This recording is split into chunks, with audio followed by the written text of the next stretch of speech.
Hello les amis, c'est Mortal G. Écoutez, j'espère que vous allez bien. Alors, aujourd'hui, dans cette vidéo, je vous présente une nouvelle gamme, enfin du moins une gamme qui existe depuis quelques temps maintenant, de figurines miniatures, dirais-je, de la gamme Maîtres de l'Univers. Alors pour changer les Maîtres de l'Univers, comme je vous le disais dans mes précédentes vidéos, pourquoi les Maîtres de l'Univers? Parce que c'est une des gammes que j'affectionne énormément et que je possède et que je collectionne depuis les années 1982. Et là, depuis maintenant quelques années, on sent que les Maîtres de l'Univers reviennent, on le vend en poupe et que plusieurs marques prennent la licence de Mattel, sous licence Mattel bien sûr, puisque c'est Mattel qui a créé les Maîtres de l'Univers, et prennent des initiatives et se lancent dans la production de plusieurs figurines. Alors je vous ai présenté les figurines de Mega Construx, je vous ai présenté donc bien sûr les Maîtres de l'Univers Filmation, les Classics, il y a les Reactions, il y a tellement de gammes diverses et variées mais qui sont arrivées ces dernières années vraiment. Les Maîtres de l'Univers sont revenus en force et puis depuis quelque temps on a eu l'annonce de deux nouveaux dessins animés sur Netflix qui vont arriver, donc les Maîtres de l'Univers Révélation, qui sont réalisés par Kevin Smith, le fameux producteur, réalisateur et acteur accessoirement, de génie, de talent, que tout le monde cautionnait et que cautionne pour ces Maîtres de l'Univers et pour cette série Révélation. Ils viennent d'annoncer il vient d'annoncer sur son Instagram, sur son Facebook, la totalité des personnages connus qui vont servir aux voix et au doublage des voix de ce dessin animé. Et on retrouve une foultitude de stars. Donc là, je vais vous en citer une comme ça, bien sûr. C'est Mark Hamill, notre super Jedi Luke Skywalker, donc la voix de Mark Hamill pour la voix de Skeletor, et non, ce sera pas Alan Oppenheimer. Alan Oppenheimer est vieillissant, mais ils ont quand même voulu lui faire un petit clin d'œil pour les passionnés et les fans. Alan Oppenheimer va nous faire la voix de Moussor, l'homme plante, l'homme dieu plante d'Eternia. Donc c'est superbe d'avoir un petit clin d'œil comme ceci avec Alan Oppenheimer. On retrouve Sarah Michelle Gellar, qui est notre tueuse de vampires, qui fera la voix de Tila. Donc c'est juste superbe. Il y a une très très belle distribution. Je vous invite à aller sur ma page donc Mortal G, bien sûr, puisque j'en parle aussi bien sur ma page Facebook Mortal G. Je partage, je mets des photos, des vidéos. J'ai aussi un groupe qui s'appelle musclor.org, donc si vous voulez voir les informations propres aux Maîtres de l'Univers, allez sur musclor.org. Mais sur Mortal G, je véhicule plusieurs choses sur toutes les collections, les séries et d'autres informations, du moins de ces univers. Donc là, pour l'heure, ce sont les Loyal Subjects. Donc c'est la marque The Loyal Subjects qui a édité, il y a maintenant quelques temps, des figurines, de très très belles figurines, un peu, dirais-je, déformées, comme vous connaissez les pop, mais cette fois-ci, elles sont articulées, aux couleurs claires, évidentes, des personnages vintage. Donc, ou des variantes qui leur ont été créées. Et là, je vais vous présenter une déjà qui est ouverte, puisque j'ai reçu un nouvel arrivage. Voici par exemple le monstre, qu'on voit très rarement. Donc lui, il a la tête articulée, une très très belle rotule, superbe, c'est costaud, c'est solide, la tenue est en plastique dur, on a... sur ses bras, regardez, on peut les faire bouger, les écarter un tout petit peu. Alors c'est très léger, mais même les mains pivotent. C'est superbe. Le fouet est en vraie matière en tissu, enfin en tissu du moins en fil. Il y a vraiment énormément de choses qu'ils ont fait. Regardez, les pieds pivotent, les jambes. Dans ce sens-là, elles sont les hanches, donc tout, vraiment c'est super bien fait. Regardez au dos, la sculpture, c'est vraiment très très joli.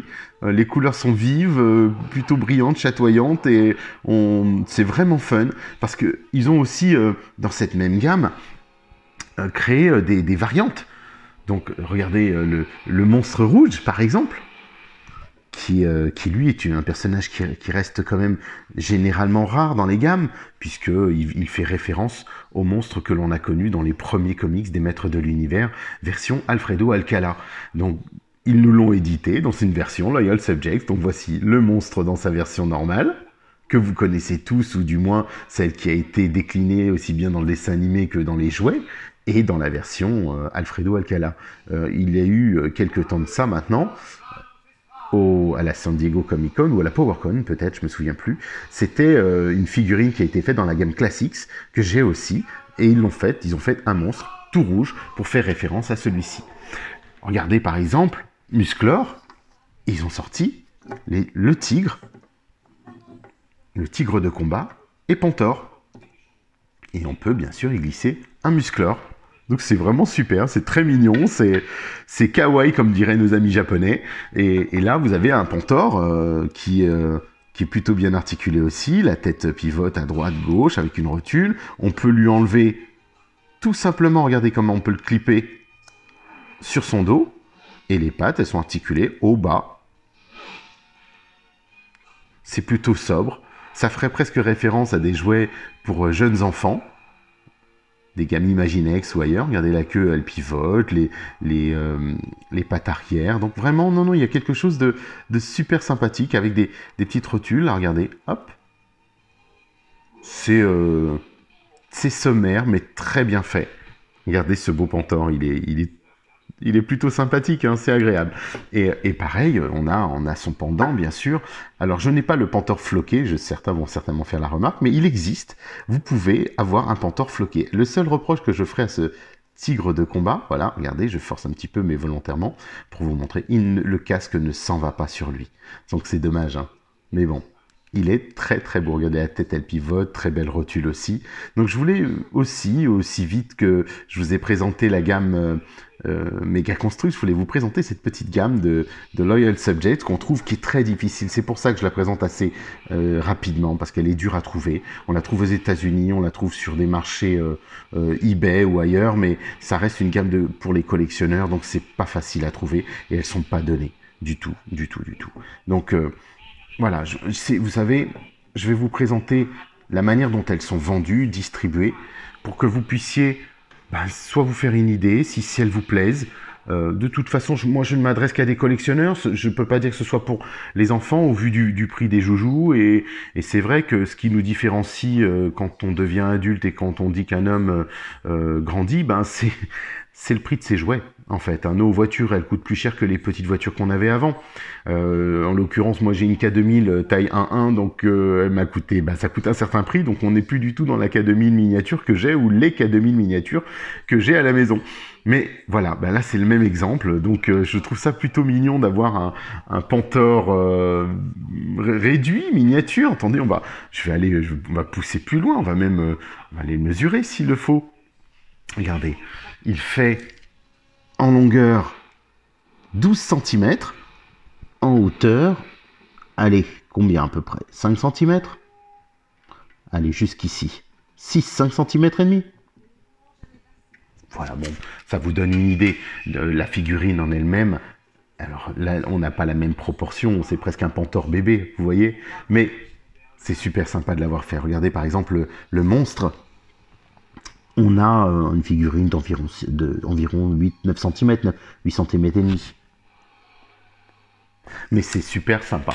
C'est vraiment une très belle gamme. Ils ont sorti déjà Triclops, que j'ai aussi, Océanor, dans sa version normale, dans sa version bleue. Il y a des variantes de Musclor, Musclor l'Invincible, Maître d'Armes, Fisto, Stratos. Il y a 2-3 versions de Stratos. Donc vraiment, il y a de Démonia que je peux vous présenter aussi. Vous voyez, on en a tellement. Ils ont voulu vraiment faire plaisir aux fans. C'est très bien construit. Regardez son orbe à l'intérieur. Non, c'est vraiment bien fait. Ce sont des produits très très bien finis. C'est la Démonia avec une cape, par exemple, qui fera plus référence à la Démonia que vous connaissez en 2002, et la Démonia normale, la première, aux couleurs classiques vintage. Donc vous voyez, c'est vraiment pour faire plaisir aux collectionneurs. Vous voyez les couleurs de sa peau, donc quand elle n'a soi-disant plus sa magie. Et non, c'est vraiment très très bien construit. Donc voilà, on a un éventail de ces figurines, de Skeletor. Il y a 2 Dantos, il y a Mascor, il est déjà sorti, Skeletor l'Invincible, donc vraiment même mécanique avec un coup amovible. Donc c'est vraiment super bien fait, bien construit. Et bah, là, c'était l'occasion de vous faire cette petite vidéo parce que je venais de recevoir Bélios. Et j'adore mon Bélios. Vous savez que beaucoup de gens ont un faible pour Bélios. Donc j'ai cette version et la version orangée de mon Bélios. Donc je vous ferai des clichés bien sûr. Et je les trouve superbes. Donc je vais ouvrir tout ça. Parce que voilà, moi j'ouvre tout, comme je vous l'ai dit, hein, de toute façon. Vous avez ici sur cette boîte, donc ces figurines, pour reprendre un peu de pas se perdre, ces figurines sont vendues en blind box, que l'on appelle aux États-Unis. Il y a des grosses boîtes, comme à l'époque où on arrivait, des grands emballages, et vous avez plein de figurines qui sont à l'intérieur, donc vous pouvez les acheter comme ceci. Peu importe le prix, entre 10, 15 euros peut-être, et puis vous choisissez votre figurine. Et certaines sont opaques. Il y a un filtre noir complet devant, donc vous ne savez pas ce que vous avez à l'intérieur. Donc c'est la surprise, mais bon, voilà, c'est le deal. Peut-être que vous allez me retrouver avec un deuxième Bélios et à l'identique, donc ça permet ensuite de faire des échanges entre collectionneurs. Et chaque figurine arrive, on va l'ouvrir, voilà par exemple, comme vous puissiez le voir, il arrive avec sa belle hache, la hache de Bélios, c'est la même, regardez. Et ce qui est superbe, toute figurine arrive avec une belle carte et l'histoire du personnage, une sorte de biographie. Donc vraiment, c'est très très bien fait. La liste des figurines de cette gamme. Donc là, on en est à la série 2, puisqu'il y a déjà eu tout un tas de figurines qui sont sorties, dont je vous ai parlé. Les premiers Musclor, les premiers Skeletor, et là on a des variantes. Donc on a ici Bélios qui est juste super. Donc voilà, c'est articulation, regardez les jambes en bas, on a le logo Loyal Subject sur le pied, on a les mêmes articulations qu'on retrouve sur les précédents, les jambes. Lui ne saute pas comme l'ancien jouet, ce n'est pas du tout cette vocation. Mais il est superbe. Bon, là, il n'y a pas de tête qui tourne, il n'y a pas de bassin ou de buste, mais vous pouvez quand même incliner les jambes. C'est vraiment super beau d'avoir un Bélios et de se dire, bah tiens, je vais l'ouvrir, par exemple, que vous puissiez... Il y en a plusieurs dans la gamme, donc c'est vraiment... c'est un petit plaisir de se dire, bah, de temps en temps, je me prends une figurine et je complète doucement mais sûrement cette collection. Voilà, donc c'est un petit peu ce que je fais. Si je retrouve parfois au hasard ou à mes contacts américains, je leur demande si, de temps en temps, dans des magasins, ils peuvent me les retrouver, comme j'achète toujours tout neuf en boîte. S'ils peuvent me les trouver, ben... Voilà, regardez ce que ça donne. Il est beau, notre Bélios. Donc c'est un exemple que je voulais vous donner, mais on peut bien sûr... Je souhaitais vivement obtenir la sorcière étant ma figurine préférée des maîtres de l'univers, mon personnage préféré. J'ai même eu la grande chance d'avoir un superbe dessin de Emiliano Santalucia récemment de la sorcière. Je mettrai l'image ici et je lui ai demandé en double, puisque voilà, moyennant 10 euros ou 20 euros, en fait, Emiliano est un très grand dessinateur officiel de cette gamme. Je lui ai demandé de me faire aussi Tila, que j'aime beaucoup. Donc comme ça, vous aurez les deux. Donc la sorcière avec son sceptre, elle est trop mignonne. Franchement, même quand on voit ses visages, on se dit mais pourquoi est-ce qu'ils n'ont pas fait des visages aussi... du moins aussi détaillés sur la gamme Classics Filmation de Tila. Voici Puantor. Alors là, je ne l'ai pas encore ouvert parce que j'ai envie de savoir s'il sent mauvais. Allez, on le fait en direct. Allez, c'est parti. Pour moi, il faut savoir pourquoi je vous dis ça, parce que la figurine de Puantor, historiquement, est connue pour sentir mauvais. Enfin, pour nous, les enfants que nous étions. En fait, il était moulé dans la masse avec un parfum qui était du patchouli. Et le patchouli étant un parfum assez fort, les enfants trouvaient que ça sentait mauvais. Donc, je vais vous dire ça. Est-ce qu'ils l'ont fait? Là, de prime abord, je ne le sens pas. Donc, je vois pas, j'ai pas d'odeur de patchouli, mais rien ne m'empêche, ou rien ne vous empêche de le faire vous-même, de rajouter du patchouli sur Puantor. Toutes les autres figurines de Puantor, que ce soit classiques ou maîtres de l'univers, les vintage, ont la figurine sans effectivement le patchouli. Donc là, vous voyez les mêmes articulations sur les mains, le bras, il s'écarte un tout petit peu, on ne peut pas trop jouer sur la rotule, c'est pas trop le but non plus, mais puis les jambes. Donc on peut faire quand même des poses plutôt sympathiques. Là, il est tout neuf, donc la tête plutôt dure.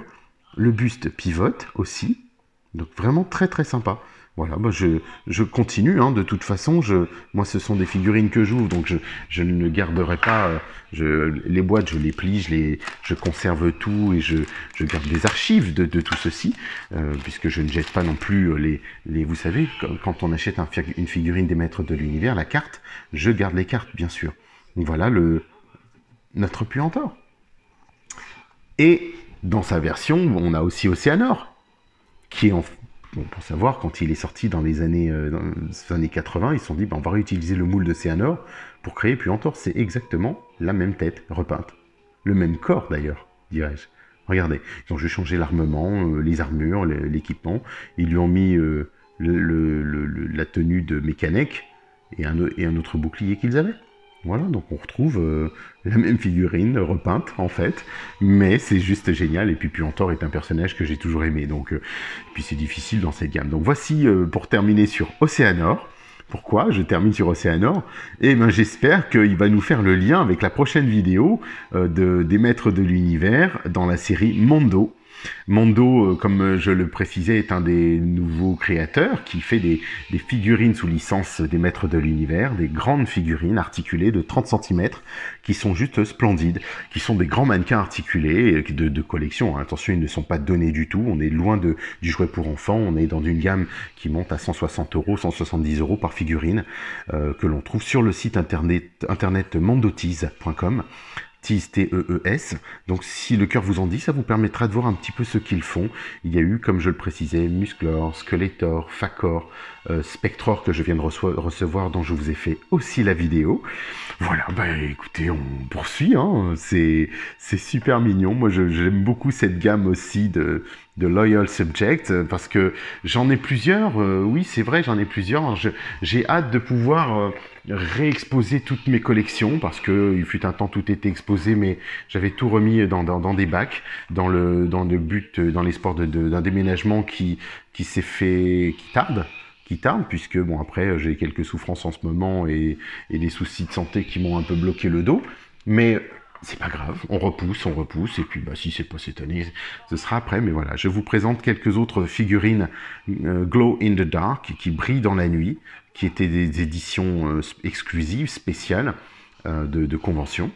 Donc là, on a un Skeletor qui brille dans la nuit, je vous ai présenté juste avant le Prince Adam, voici un autre, Musclor, par exemple. Regardez ces superbes petits packaging, il suffit de les faire glisser, ils ont pensé aux fans, au reopening, de pouvoir garder collector friendly, ce que l'on appelle, de pouvoir enlever ce carton, le faire glisser au dos, et de pouvoir le remettre, et de jouer avec la figurine, et de la laisser pourquoi pas dans sa boîte, et de l'exposer comme beaucoup le font.